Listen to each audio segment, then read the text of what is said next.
Bonjour tout le monde, j'espère que vous allez bien. Quelles sont les énergies du moment?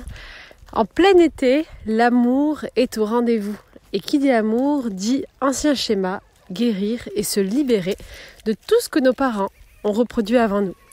Si vous avez des blessures, des problèmes affectifs ou des problèmes dans vos relations, si vous attirez toujours le même genre de schéma ou si vous avez l'impression de ne pas être à votre place et que vous êtes toujours insatisfait en amour, alors cette vidéo est faite pour vous.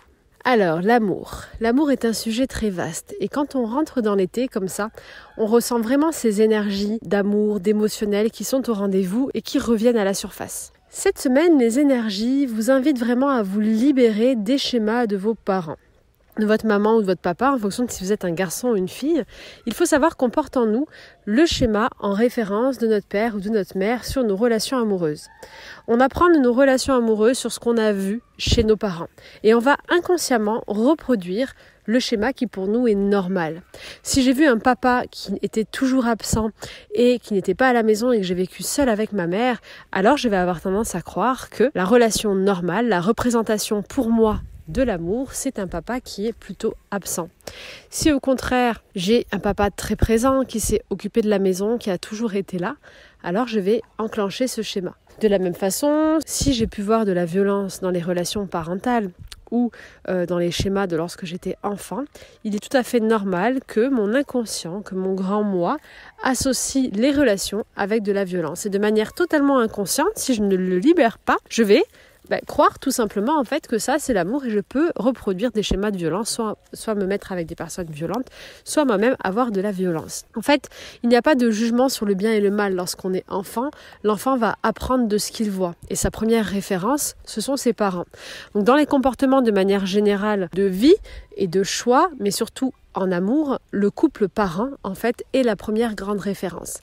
Alors cette semaine, ce que je vous invite à faire, c'est de vous libérer de tous les schémas qui ne vous appartiennent pas. Alors, ce que je vous propose de faire, ça va être très simple. Vous allez vous poser quelques instants et vous allez prendre une feuille. Sur cette feuille, sur le recto, vous allez noter tous les schémas, tous les comportements que vous avez, ou les peurs peut-être, que vous voyez chez vos parents ou que vous voyez chez les couples de manière générale, parce que si vous voyez des comportements qui vous dérangent ou qui vous interpellent, c'est qu'il y a quelque chose qui résonne en vous. Et essayez de lister tout ce qui vous paraît pas très sain en fait pour le couple.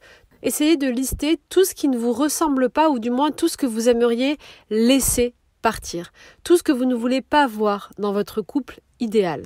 Listez tout ça, listez ce qui vous vient de vos parents, listez ce qui vous vient intuitivement comme ça, même si c'est pas ce que vos parents ont fait, mais en tout cas ce qui vous vient des choses que vous ne voulez pas voir dans votre vie, ce qui vous vient là intuitivement. Et une fois que vous aurez listé tout ce côté un petit peu que vous voulez laisser sur le verso de la feuille, vous allez à l'inverse lister pour vous les critères, les points qui sont fondamentaux pour vous pour un couple idéal, pour un couple harmonieux.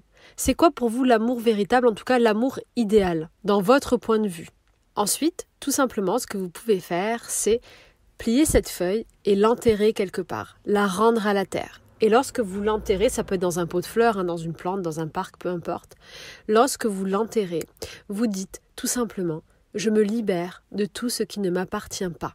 Vous pouvez le dire 3 fois. « Je me libère de tout ce qui ne m'appartient pas ». Et vous allez vraiment prendre ce temps de faire cette méditation intérieure lorsque vous allez planter ce papier. Vous pouvez le brûler si vous voulez. Pour ceux que ça arrange, ça peut être de le brûler simplement. Vous allez vraiment prendre le temps d'imaginer que avec ce papier, tous les schémas en fait s'en vont. Tous les schémas s'en vont et au contraire, tout ce que vous aurez mis de l'autre côté va venir s'imprimer en vous. Ce qui est bénéfique pour vous restera gravé en vous.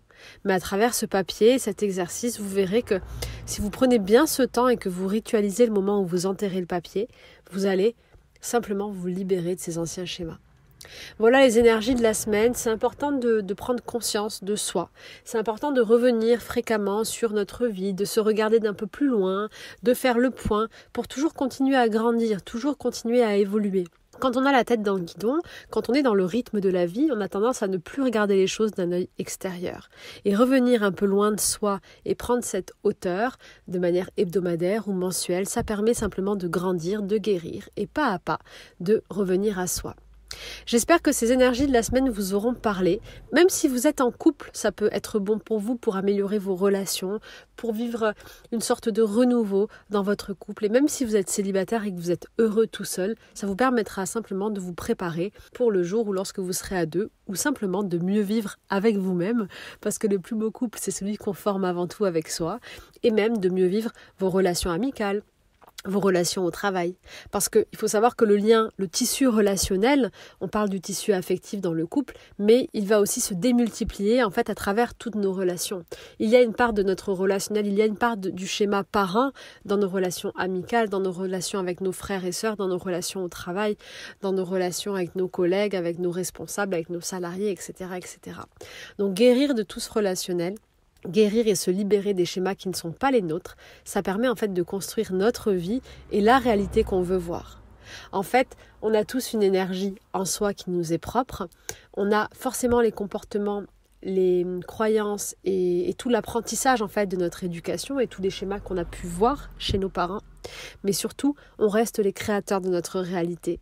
Ça veut dire que si vous décidez dès aujourd'hui de changer, et de créer la vie, votre vie idéale selon vos valeurs, selon votre cœur, ce qu'il vibre, eh bien vous pouvez le faire, tout simplement. Il suffit de le décider. Voilà pour les énergies de la semaine qui vibrent vraiment sur les hautes fréquences de l'amour. Si vous voulez guérir de l'amour, de vos relations, améliorer votre couple ou simplement trouver l'amour idéal, je vous recommande aussi mon coffret Vibrer et trouver l'amour véritable qui est sur mon site. Si la vidéo vous a plu, pensez à vous abonner, à activer la petite cloche des notifications pour recevoir toutes les vidéos hebdomadaires et bien sûr à partager. Je vous souhaite une très belle journée et tout le bonheur du monde.